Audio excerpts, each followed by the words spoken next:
And then Barry asked Kenny if he knew a girl named Dolly Parton. And Kenny said, yeah, I think I do. I think I can reach her. And I happened to be right up the street. So that was just meant to be. This album, it's all about collaborations, as we've discussed already. But I wanted to also talk about one of the big collaborations. It's coming up for an anniversary really soon, 40 years since Islands in the Stream.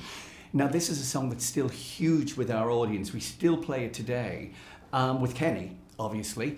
Kenny swung by the studio. I have to tell you this. I never thought I'd be next to you here, but Kenny swung by the studio a long time ago, and we had he was such a gracious guy anyway, and we had a wonderful chat. And when your name came up, I mean, he just lit up with kind of, no, seriously, with affection, and he went, oh, Dolly, and we've done so much. And, I mean, literally, he just went off on another level. So I thought I would give it the full 360. Well, I feel the same way about Kenny, and I'm so proud of Islands in the Stream. That's another thing is I'm as proud of as anything I ever did in my musical career to make the choice to do that.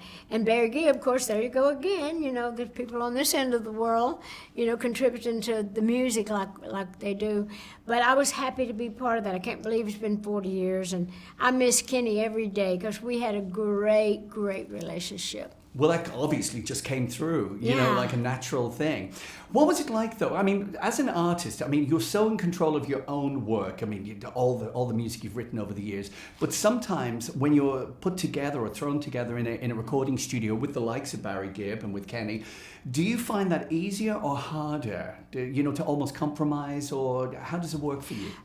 Everything is different. I'm always honored when great artists like Barry, who produced the record, and he and his brothers wrote it, The Islands in the Stream, that for instance.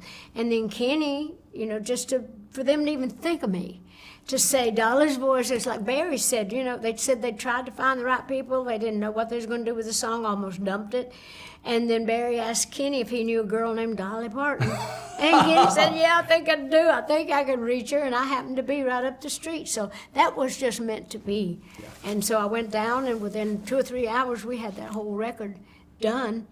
And so it's always great. And I'm not intimidated. I just want to do good. Yeah. I get a little bit nervous, I guess, or get butterflies. You want to do well and keeping up with the likes of Barry and Kenny. Sure. But I just figure I'll just always be me and do me. Absolutely. And that seems to work. It seems to have done okay so far, hasn't it? Like you were saying there, working with other people, but also in your own right. I'm not sure that everybody appreciates just how many songs you've written over the years. I mean, am I right in saying that you wrote I Will Always Love You and Jolene in the one day? Well, I found them on the same cassette tape. Right. Now, it could have been a day or two apart, but it was during that same period of time, and they're both actually on the Jolene album. I Will Always Love You and Jolene are on the same record. And so I must have thought those were two really good songs, so I'm sure it had to be within that week. Yeah. Where I had them on the cassette, because sometimes I write and then a day or two would go by before I put something else down.